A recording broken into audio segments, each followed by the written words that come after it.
जी अस्सलाम वालेकुम। Welcome back बच्चों।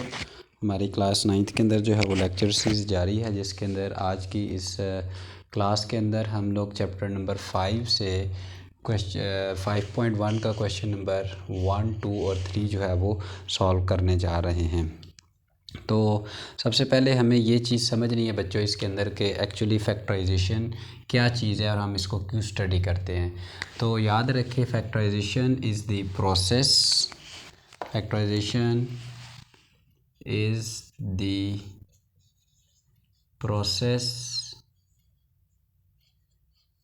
To find factors. ठीक है, जैसे फॉर एग्ज़ाम्पल हम बेस क्लास के अंदर देखते थे कि ये आपका नंबर है 8 है, तो इसके पॉसिबल डिवाइज़र क्या क्या हैं। तो आपको पता है कि इसके अंदर पॉसिबल डिवाइज़र 1 हो सकता है, 2 हो सकता है, 3 हो सकता है, 4 हो सकता है और 8। मतलब ये इसके जो है ना वो एग्जैक्टली डिविजिबल हैं नंबर्स। तो अब जो हमारा काम है वो फैक्टराइजेशन जो है वो पोलिनोमियल्स के ऊपर, अलजेब्रिक एक्सप्रेशंस के ऊपर हम लोग सीखेंगे कि फैक्टराइजेशन क्या चीज़ होती है। तो इससे पहले एक और भी डेफिनेशन आप याद रख सकते हैं बच्चों के, जो रिवर्स प्रोसेस होता है एक्सपेंशन का, वो हमारे पास क्या कहलाता है, फैक्टराइजेशन कहलाता है। Reverse process of factorization, reverse process of expansion is called factorization. Example ले लेते हैं इसकी। फॉर एग्ज़ाम्पल आपके पास है जी x-1 और x+1 है बच्चों। इसको आप लोग मल्टीप्लाई करेंगे तो देखें आपके पास क्या बनता है। जब इसको इसके साथ करते थे तो हमारे पास आता था x², इसको इसके साथ करेंगे तो आपके पास x आ जाएगा, जब इसको इसके साथ करेंगे तो आपके पास -x आएगा, और फिर इस 1 को जब 1 के साथ करते थे तो -1 आ जाता। ठीक है, तो ये x इस x के साथ कैंसिल हो जाता था, तो हमारे पास बचता है x² - 1। तो ये आपके पास एक्चुअली इस तरह के एक्सप्रेशन जब आएंगे तो अब हम इसका मतलब रिवर्स प्रोसेस जो है वो फाइंड आउट करेंगे। तो बाय डेफिनेशन हम क्या कह सकते हैं कि factorization is the reverse process of expansion. ये बात क्लियर हो गई। अब हमारे पास इसके अंदर जो है डिफरेंट टाइप्स आएंगी। तो पहली जो टाइप है ना उसकी डिस्कशन हम लोग करेंगे क्वेश्चन नंबर 1 के अंदर, और फिर with the passage of time जो है वो हम अपनी टाइप्स को जो वो चेंज करते रहेंगे, और डिपेंड करेगा हमारा क्वेश्चन किस टाइप का है। तो सबसे पहले जो क्वेश्चन है, मैंने क्वेश्चन नंबर 1 जो है वो मेंशन किया है। इसके अंदर हमें 3 टर्म्स गिवन होंगी। 3 टर्म्स अगर बच्चों गिवन होंगी तो हम इसकी जो है वो फैक्टराइजेशन करना सीखेंगे। तो हम क्या करेंगे कि सबसे पहले देखते हैं कि ये जो 2ab है या 4abx है प्लस 2abd जो है, इसमें से क्या क्या चीज़ कॉमन आ सकती है। ठीक है, तो कॉमन लेने के लिए सबसे पहले बेटा आपको करना पड़ेगा 2abc आपके पास सेम है, इसको आप लिख सकते हैं 2 × 2 ab और x लिखेंगे, और इधर क्या आएगा प्लस 2ab और d आ जाएगा। ठीक होगी बात ये। तो आप देख सकते हैं कि आप इसमें से एक तो 2 कॉमन आ रहा है हमारे पास, ये 2 और ये 2, तो ये वाला 2 अंदर ही रहेगा, हमने जस्ट जो है वो कॉमन आ रहा है उसको लेके आना है बाहर। तो ये एक 2 कॉमन आ रहा है बेटा इसके अंदर से, और एक जो है ना हमारे पास एक a कॉमन आ रहा है। हमेशा याद रखें जब भी हम वेरिएबल या कांस्टेंट को कॉमन लेंगे तो जो लीस्ट पावर होती है तीनों टर्म्स के अंदर वो कॉमन आती है। लीस्ट पावर का मतलब क्या है कि तीनों टर्म्स के अंदर जिसकी पावर सबसे छोटी होगी। फॉर एग्ज़ाम्पल पहली टर्म के अंदर जो है वो x है, उसके अंदर x² है, दूसरी के अंदर, तीसरी के अंदर फॉर एग्ज़ाम्पल x³ है। तो जो सबसे छोटी पावर x होती है उसको हम लोग कॉमन लेते हैं। तो इधर से मैंने बच्चों क्या ले लिया, 2 कॉमन ले लिया है। सिमिलरली इधर से आप देख सकते हैं एक a इधर से आ रहा है, एक a इधर से आ रहा है, एक a इधर से भी कॉमन आ रहा है, तो हम एक a और जो है वो बाहर कॉमन ले लेते हैं।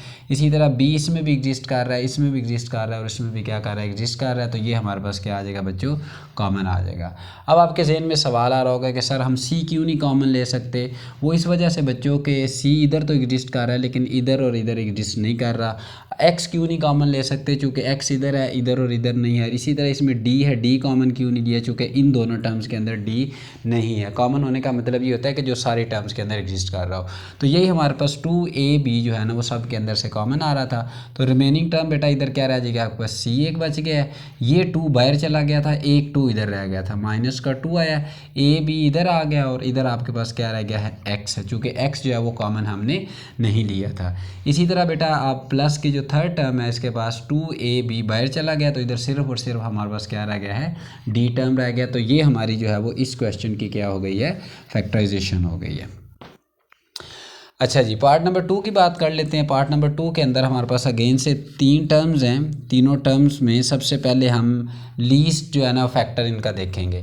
तो आप देख सकते हैं कि हम इसको मल्टीपल ऑफ 3 में लिख सकते हैं, मतलब इसको 3 क्रॉस 3 9 लिखेंगे, तो ये आ जाएगा आपके पास x y same as it is. इसको बेटा आप क्या लिख सकते हैं, 3 क्रॉस 4 लिख सकते हैं, तो 12 बनता है, एक्स स्क्वायर और वाई एज इट इज़ आ जाएगा। और इसको भी हम क्या लिखेंगे, 3 मल्टीप्लाइड बाय 6, चूँकि 3 मल्टीप्लाइड बाय 6 जो है 18 होता है, और y का स्क्वायर बेटा बिल्कुल सेम एज इट इज़ आ जाएगा हमारे पास।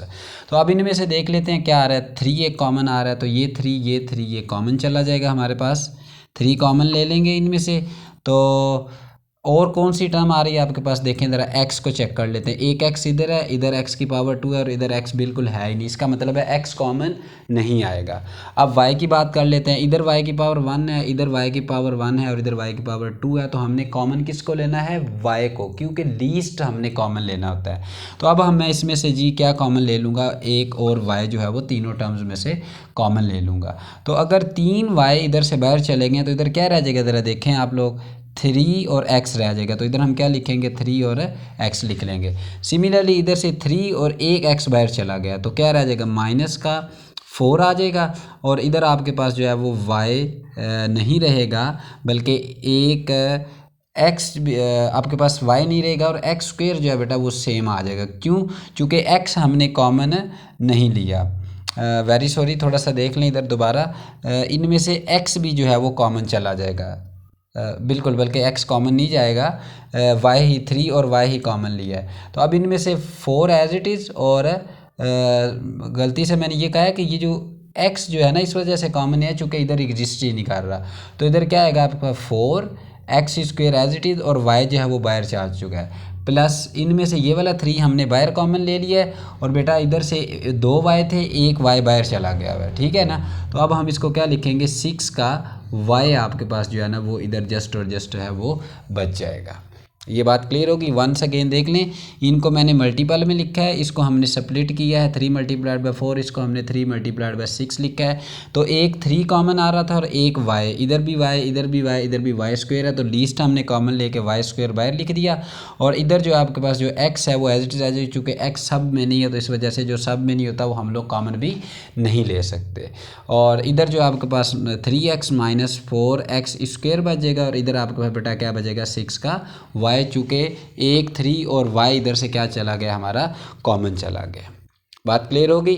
तो ये जो है हमने पहले 2 पार्ट किए हैं। अब थोड़ा सा अपनी बात को जो है वो आगे बढ़ाते हैं। आप इसको नोट करना चाहते हैं तो मैं वीडियो को पॉज करके आप लोग इन क्वेश्चंस को जो है वो नोट कर लें, और याद रखें कि अच्छी चीज़ों के लिए हमेशा टाइम रिक्वायर्ड होता है, तो टाइम जब तक आप नहीं लगाएंगे ये प्रोसीजर आपको आने वाला नहीं है जी। तो पार्ट नंबर बात कर लेते हैं हम लोग,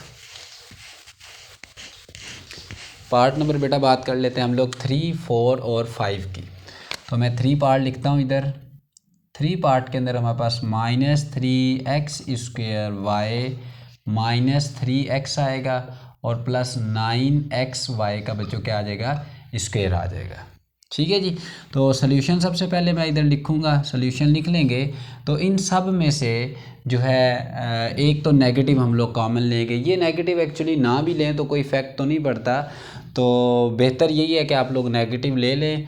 तो उसकी इस तरह आप मिसाल लेते हैं, जैसे अपनी लाइफ के अंदर हम लोग जो है वो नेगेटिविटी को छुपाने के लिए अपनी बुराइयां छुपाते हैं और अच्छाइयाँ अच्छी लाते हैं। तो इस तरह फैक्टराइजेशन के अंदर भी अगर फर्स्ट टर्म के साथ नेगेटिव आ रहा हो तो हम कॉमन ले सकते हैं। आपकी मर्ज़ी है, बेशक आप ना लें, वैसे भी कर सकते हैं। तो इधर से एक 3 है, ये 3 है, इसको 3 क्रॉस 3 लिख लेते हैं। तो -3x स्क्वायर y बचो एज इट इज़, माइनस का 3x as it is, plus 3×3 इसको लिखा जा सकता है और एक्स वाई स्क्वायर जो है वो बिल्कुल सेम एज इट इज़ आ जाएगा। ठीक है जी। तो 3 अगर कॉमन लेके जाते हैं तो इधर एक्स स्क्वायर है, इधर एक्स है, इधर भी एक्स है, तो एक्स हम लोग क्या ले लेंगे, कॉमन ले लेंगे। y है, इधर y नहीं है, तो हम इसका मतलब है डेफिनेटली y कॉमन नहीं ले सकते। तो अब बेटा इधर से 3x जब बाहर चला गया तो ये नेगेटिव एज इट इज़ आएगा और 3 नहीं आएगा चूँकि 3 बाहर चला जाएगा। इधर x की पावर क्या थी, 2 थी, एक कॉमन चला गया तो एक आपके पास इधर x रह जाएगा और साथ में क्या लिख लेंगे हम लोग, y लिख लेंगे। इधर देखें ज़रा 3x है, इधर 3x हम क्या ले चुके हैं, कॉमन ले चुके हैं। तो 3x अगर हम लोग कॉमन ले चुके हैं तो इसका मतलब ये है कि इधर क्या रह गया, 1। ये बात याद रखें, अगर होल टर्म बाहर चली जाए तो एक 1 जो है ना उस टर्म की जगह के ऊपर एग्जिस्ट कर रहा होता है। क्यों, चूँकि 3x मल्टीप्लाइड बाय 1 लिखेंगे तो कोई भी फ़र्क इसके ऊपर नहीं पड़ता। इसका मतलब ये हुआ कि इधर आपके पास माइनस का 1 आएगा। ये वाला 3 बाहर चला गया, एक x बाहर चला गया, तो इधर सिर्फ आपके पास एक 3 रह गया और एक ये क्या रह गया आपके पास, y स्क्वायर रह गया। तो हम इधर क्या लिख देंगे, 3y स्क्वायर। तो ये मोस्ट सिंपलेस्ट फॉर्म है। अगर आपके पास 3 टर्म्स आ जाए तो हम लोग कॉमन कैसे ले सकते हैं। बात कर लेते हैं अब हम लोग पार्ट नंबर 4 की। पार्ट नंबर 4 के लिए मैं लिख लेता हूँ पहले फटाफट। पार्ट नंबर 4 है बच्चों 5ab square C cube minus 10a square B cube C minus 20a cube B और सी का बच्चों क्या आ जाएगा आपके पास, स्क्वायर आ जाएगा। तो सोल्यूशन में बढ़ते हैं बेटा। सबसे पहले 5 देख लेते हैं। 5 को इसमें इसकी पावर नंबर्स को स्प्लिट करते हैं तो हम लिख सकते हैं 5ab square C cube minus इसको लिख सकते हैं जी 2 multiplied by 5b cube a square और c। ये मैंने आगे पीछे लिख दिया, इससे कोई फ़र्क नहीं पड़ता। और इसको भी क्या लिखेंगे, 5 मल्टीप्लाइड बाय 4 या 4 मल्टीप्लाइड बाय 5 आप लिख लें। 4 मल्टीप्लाइड बाय 5 a का क्यूब b और c का इधर बच्चों क्या आ जाएगा आपके पास, स्क्वायर आ जाएगा। ठीक है जी। एक 5 जो है ना इन सब में से क्या आ रहा है, कॉमन आ रहा है, तो 5 हम लोग कॉमन ले लेंगे। ठीक है। और देखें आप लोग ए इधर एग्जिस्ट कर रहा है, इधर ए स्क्वायर है, इधर ए क्यूब है, तो हमने क्या कॉमन लेना है बच्चों, लीस्ट। तो लीस्ट ए है, इधर बी स्क्वायर है, इधर बी क्यूब है और इधर बी है। तो ज़रा सोचें आप लोग और कमेंट में बताएं कि इसका क्या कॉमन आएगा। शाबाश। तो कॉमन क्या आएगा बेटा, लीस्ट। तो लीस्ट क्या है, B square B cube B, तो बी हमारा कॉमन आ जाएगा। इसी तरह सी टर्म वाले में देख लेते हैं। तो सी क्यूब है, इधर क्या है सी है, इधर क्या है सी स्क्वायर है, तो हम कॉमन क्या लेंगे बच्चों, सी, क्योंकि सी के ऊपर लीस्ट पावर है। तो सी भी अगर हमारा कॉमन चला जाएगा तो इधर हमारे पास देखें 5 है, ए बाहर चला गया, एक बी बाहर चला गया तो एक बी बचेगा। सी 3 थे, एक कॉमन ले लिया तो हमारे पास सी का स्क्वायर बन गया। ठीक है। ये 2×5 है, 5 बाहर चला गया तो इधर क्या रह जाएगा, बस 2 रह जाएगा। और इधर b की पावर क्या है, 3, एक b हम लोग किधर लेके जा चुके हैं, बाहर, तो इसका मतलब है इधर कितने b की पावर 2 रह जाएगा।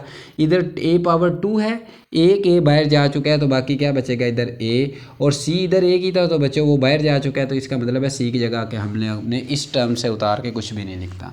-4 मल्टीप्लाइड बाय 5 है, 5 मेरा बेटा हमारा क्या आ गया है जी, कॉमन। ये 5 हमने कॉमन ले लिया है, इधर क्या बचेगा 4। अब a की पावर इधर क्या है, क्यूब, तो एक a हम बाहर लेके जा चुके हैं, इसका मतलब इधर क्या रहेगा, a स्क्वायर। इधर क्या आपके पास जी b है, b कॉमन चला जा गया है, इसका मतलब है इधर b नहीं आएगा।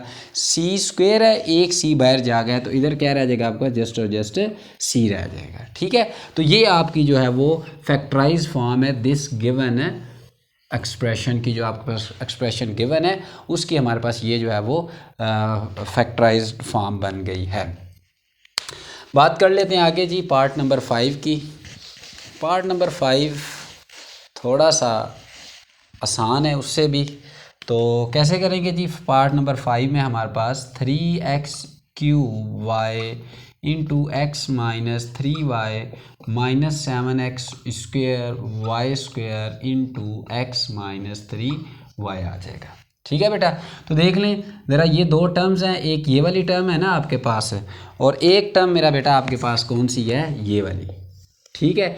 इन दोनों टर्म्स में से आप देखें तो आपके पास कॉमन जो आ रहा है वो है क्या आपका x माइनस 3y। जब आप x माइनस 3y कॉमन लेंगे तो अंदर टर्म्स जो बचेंगी क्या आएगी आपके पास 3x³ इस पूरी टर्म में से अगर मैं x माइनस 3y को कॉमन ले जाऊं तो जो टर्म बनेगी वो क्या बनेगी 3x³ और y बन जाएगी। माइनस इस पूरी टर्म में से भी ये उठा के हम बाहर लेके जा चुके हैं तो सिर्फ ये वाला टर्म बनेगा 7x² और y का स्क्वायर बन जाएगा। क्लियर होगी बात। फर्दर अब इसमें से अगेन हमें कुछ कॉमन लेना पड़ेगा चूँकि इसके अंदर भी कुछ कॉमन एग्जिस्ट कर रहा है। अब जब इसमें से कॉमन लेंगे तो आप देख सकते हैं इसमें x की पावर 3 है, 7 और 3 में से कोई भी चीज़ कॉमन नहीं आ सकती क्योंकि दोनों ही प्राइम नंबर हैं। x की पावर 3 है, इधर x की पावर 2 है, इसका मतलब है x2 कॉमन जाएगा।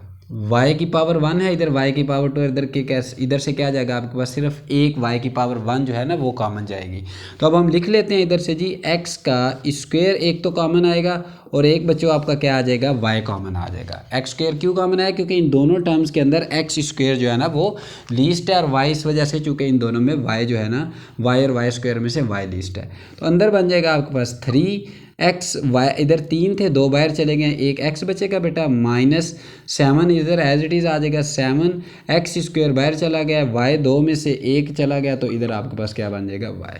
तो ये आपका जो है पार्ट नंबर 5 का जो है वो सलूशन है। आप इसको नोट करें, अगर समझ नहीं आई तो दोबारा से आप लोग पीछे जाके इसको, आपसे रिक्वेस्ट है अगर आप चैनल के ऊपर नए आए हैं तो चैनल को लाइक करें, सब्सक्राइब करें ताकि मेरी हर एजुकेशनल वीडियो आप तक जो है वो आसानी पहुँच सकें जी। तो पार्ट नंबर बात कर लेते हैं जी हम लोग अब 6 की। पार्ट नंबर 6 में हमें गिवन है कि बिल्कुल पार्ट नंबर वैसे 6 जो है वो आप लोग खुद करेंगे। अब मैं चाह रहा हूँ क्वेश्चन नंबर 2 के ऊपर। पार्ट नंबर 6 के अंदर आप देख सकते हैं x² + 5 जो है ना वो सेम है, वो कॉमन चला जाएगा। फिर इन दोनों टर्म में से ना बिल्कुल पार्ट नंबर 5 की तरह आपने कॉमन लेना है। तो पार्ट नंबर 6 जो है वो डू योर सेल्फ, ये आपको खुद करना पड़ेगा। ठीक है जी। अगर किसी को समझ ना आए तो वो कमेंट में करके पूछ सकता है, मैं उसको सेपरेट जो है वो गाइड कर सकता हूँ क्वेश्चन के लिए, कोई प्रॉब्लम नहीं है मेरे लिए। कमेंट में ही आपको बता दूंगा इसका सलूशन। क्वेश्चन नंबर 2 की बात कर लेते हैं बच्चों। क्वेश्चन नंबर 2 के अंदर अब 4 टर्म्स आ जाएंगे। मैं पहले कितनी टर्म्स थी हमारे पास, कुछ में मैक्सिमम जो है देख लें 1 2 3 टर्म्स थी। तो हम अब 4 टर्म्स का सलूशन जो है वो कैसे फाइंड आउट करते हैं, ये हमारा जो है वो प्रॉब्लम है। तो बढ़ते हैं पार्ट नंबर 1 की जानिब। पार्ट नंबर 1 में जी हमारे पास 5ax - 3ay - 5bx + 3b और y। 2 पार्ट एक ही दफ़ा मैं लिख लेता हूँ ताकि हमें जो है वो प्रॉब्लम इसके अंदर ना आए। तो पार्ट नंबर 2 जो है ना वो आपने खुद करना है। मैं पार्ट नंबर 3 जो है वो आपको सॉल्व करके दिखाता हूँ। x³ है बेटा प्लस का 3xy² - 2x² - 6y का क्यूब। ये मैंने पार्ट नंबर जो 3 और 1 जो है वो लिख लिया। अच्छा, पहले तो रूल ये है कि जब भी आपके पास 4 टर्म्स आ जाती है ना बच्चों, तो आपने 2 का पहले पेयर बनाना होता है। तो पेयर बनाते हैं, तो पेयर बनाने से आपके पास ये वाली 2 टर्म्स जो है वो कंबाइन आ रही हैं और ये वाली 2 टर्म्स जो है वो कंबाइन आ रही हैं। ये बात क्लियर हो गई। और एक बात याद रखें कि जब भी फैक्टराइजेशन करते हैं तो उसका एक रूल भी होता है, हमारे पास एग्जिस्ट करता है कि हम सबसे पहले अरेंजमेंट इसकी इस तरह कर सकते हैं कि पहले एक टर्म पॉजिटिव वाली, फिर नेगेटिव वाली, फिर पॉजिटिव वाली और फिर नेगेटिव वाली भी जो है वो रख के हम लोग इसकी फैक्टराइजेशन कर सकते हैं, जिससे आपके लिए काफ़ी ज़्यादा आगे जो है वो सॉल्व करते हुए प्रॉब्लम्स क्रिएट नहीं होती। तो अगर उसको देखा जाए तो हमारे पास सल्यूशन है क्या आएगा आपके पास 5 2 टर्म्स का कंबाइन किया ना मैंने इसको और इसको, तो इन दोनों टर्म्स को स्वैपिंग वाला जो है ना वो अगले क्वेश्चन के अंदर मैं आपको समझाऊँ कंसेप्ट, क्योंकि ये स्वैपिंग के बगैर भी सॉल्व हो सकता है। तो अब इन दोनों टर्म्स में से बेटा आपके पास क्या कॉमन आ रहा है, पहली 2 टर्म्स में से देख लें ज़रा, ए कॉमन आ रहा है जस्ट। इन दोनों टर्म्स में दोबारा से बता रहा हूँ कि अगर 4 टर्म्स गिवन होंगी तो हमने 2 टर्म्स का क्या बनाना है, पेयर बनाना है। तो पेयर मैंने बना लिए जी, ये 2 और ये 2। तो इनमें से कॉमन आ रहा है बच्चों क्या आपके पास, एक ए कॉमन आ रहा है। इधर क्या रह जाएगा आपके पास 5x रह जाएगा। क्या आएगा 5x माइनस ए बाहर चला गया, इधर बेटा क्या रह जाएगा आपके पास 3 का y रह जाएगा। ये बात क्लियर होगी। इसी तरह इन दोनों टर्म्स में से हम पहले नेगेटिव कॉमन लेंगे।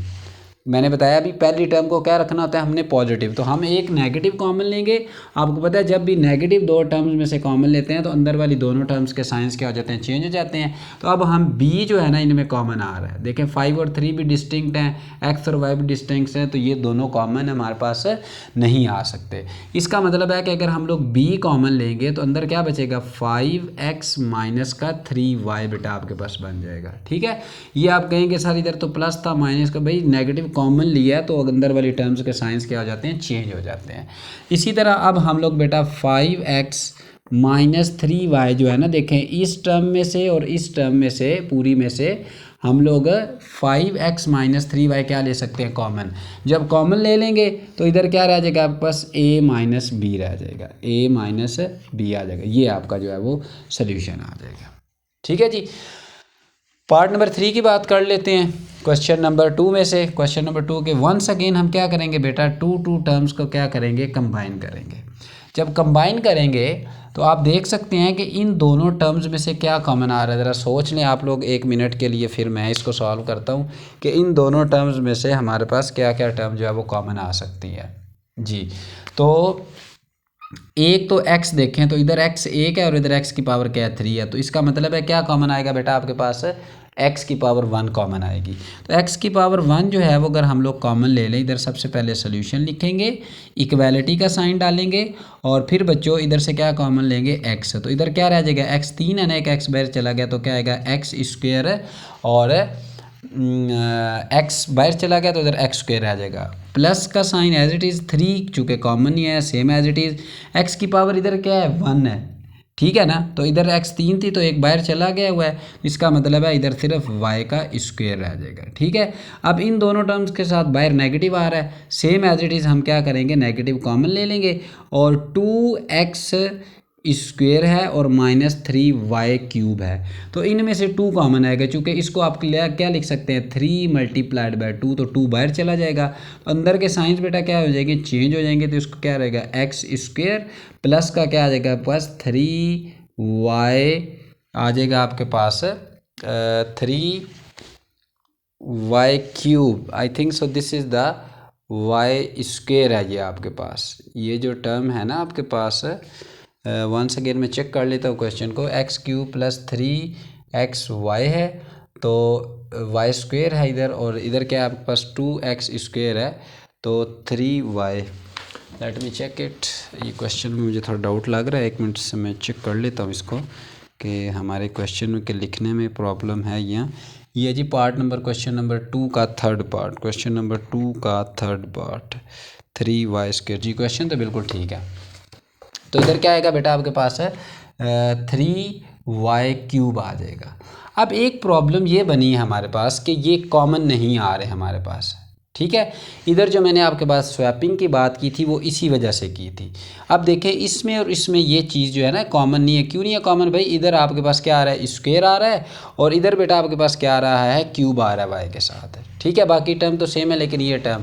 तो ऐसी सिचुएशन में हमें बेटा क्या करना पड़ता है, स्वैप टू दी टर्म्स करनी पड़ती हैं। क्या करनी पड़ती हैं, स्वैप टू दी टर्म्स। अब स्वैप टू दी टर्म्स के अंदर क्या मतलब होता है कि पहली टर्म के एक टर्म पॉजिटिव की, फिर नेगेटिव की, फिर पॉजिटिव की, और फिर क्या, नेगेटिव की। हाँ, कभी कभार उनसे भी कॉमन नहीं आता तो फिर हम जो स्वैपिंग की होती है अरेंजमेंट में, उसमें पॉजिटिव वाली को पॉजिटिव के साथ चेंज करते हैं और नेगेटिव वाली को नेगेटिव वाली के साथ चेंज करते हैं। ठीक है, ये मैंने इसलिए सॉल्व किया ताकि आपको कन्फ्यूजन ना हो कि ये क्यों करते हैं असल में। तो ये चीज़ें असल में कॉमन नहीं आती, इस वजह से हम लोग जो है ना वो इसके अंदर स्वैपिंग करते हैं पहले। तो स्वैपिंग करने का मतलब क्या जी, अरेंज करेंगे हम लोग, सीक्वेंस आपने ध्यान में रखना है कि एक के साथ पॉजिटिव और एक के साथ नेगेटिव। तो जब मैं करूँगा स्वैपिंग तो क्या बनेगा, एक्स क्यूब प्लस एक पॉजिटिव आई है, दूसरी हम लोग बच्चों क्या रखेंगे, नेगेटिव 2x स्क्वायर आ जाएगा। ये बात क्लियर होगी आपको। इसी तरह हम लोग दोबारा से कॉमन ले लेते हैं, सॉरी अरेंज कर लेते हैं। प्लस के बाद क्या, ये माइनस, तो अब एक पॉजिटिव रखी है फिर मैंने नेगेटिव रखी, अब कौन सी रखूँगा, पॉजिटिव। तो इधर क्या आएगा 3x और इधर बेटा क्या आ जाएगा आपके पास y स्क्वायर। ठीक है ना, अब नेगेटिव वाली रख लेते हैं 6y का बेटा क्या आ जाएगा आपके पास, क्यूब आ जाएगा। ये बात क्लियर होगी। अब हम क्या करते हैं भाई, इनमें से ले लेते हैं कॉमन, ये टर्म बनी, ये टर्म बनी। तो अब जब इसमें से कॉमन लेंगे तो आपकी जो अंदर वाली टर्म्स हैं वो बिल्कुल क्या आ जाएंगी, सेम आ जाएंगी। ठीक है, इसको आप सॉल्व करेंगे और आपका सोल्यूशन जो है वो निकल आएगा आपके पास।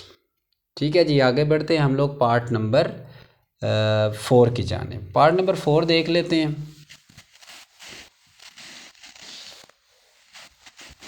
पार्ट नंबर 4 के अंदर बिल्कुल हमें स्वैपिंग वाला प्रोसीजर करना पड़ेगा। पार्ट नंबर 4 है हमारा X square minus Y square into बेटा आ जाएगा आपके पास जेड आ जाएगा, plus Y square minus Z square into क्या आ जाएगा हमारे पास, एक्स आ जाएगा। ठीक है जी। अब देखें ये वाली टर्म और ये वाली टर्म हमारे पास क्या है, कॉमन नहीं है। इसका मतलब है हमें इक्वेशंस को स्वैप करना पड़ेगा। स्वैप करने के लिए हमें सबसे पहले बेटा इस क्वेश्चन के अंदर क्या करना पड़ता है, मल्टीप्लाई करना पड़ता है टर्म्स को। तो इसको इसके साथ करेंगे तो क्या आएगा, एक्स स्क्वेयर जी माइनस वाई स्क्वेयर जी आ जाएगा, प्लस वाई स्क्वेयर एक्स और माइनस जेड स्क्वेयर और एक्स आ जाएगा। ठीक होगी बात ये। अब हम इसकी अरेंजमेंट करेंगे। सीक्वेंस कौन सा है हमारा, पॉजिटिव नेगेटिव और पॉजिटिव और नेगेटिव वाला।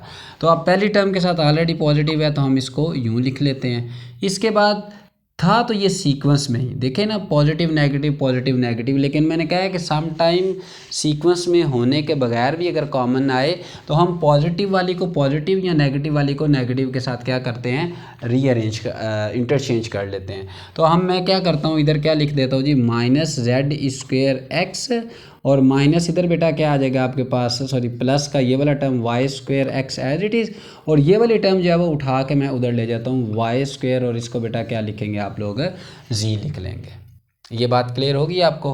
तो अब हमारे पास इन दोनों में से देख लेते हैं क्या कॉमन आ रहा है भाई। इन दोनों में से हमारे पास जो कॉमन आ रहा है वो तो आ रहा है, एक एक्स आ रहा है और एक क्या आ रहा है, जेड आ रहा है। देख लेना इसमें और इसमें, एक एक्स इधर है और इधर एक्स स्क्वेयर है तो लीस्ट कॉमन चला गया, जेड और जेड स्क्वेयर है, जेड हमने कॉमन ले लिया। इधर बेटे क्या बनेगा आपके पास, एक एक्स रह जाएगा और इधर जो है ना एक आपके पास जो है वो जी रह जाएगा। बात क्लियर हो गई। इधर से आप देखें ज़रा, इन दोनों टर्म्स में से हमारे पास वाई स्क्वेयर कॉमन आ रहा है, प्लस का वाई स्क्वेयर कॉमन ले लिया हमने। इधर क्या रह जाएगा, एक्स माइनस जी। अब दे सकते हैं ये टर्म और ये टर्म हमारी क्या आ गई है बच्चों, सेम आ गई है। अगर ये सेम आ गई है तो ये दोनों किधर चली जाएंगी, दोबारा से कॉमन में चली जाएंगी। जब हम लोग कॉमन में लिखेंगे तो X Z as it is, X minus Z sorry common चला गया तो इधर क्या रह जाएगा आपके पास, एक्स जी और प्लस का बेटा क्या आ जाएगा, वाई स्क्वेयर। तो ये आपकी इस क्वेश्चन की जो है वो फैक्टराइजेशन का प्रोसीजर था।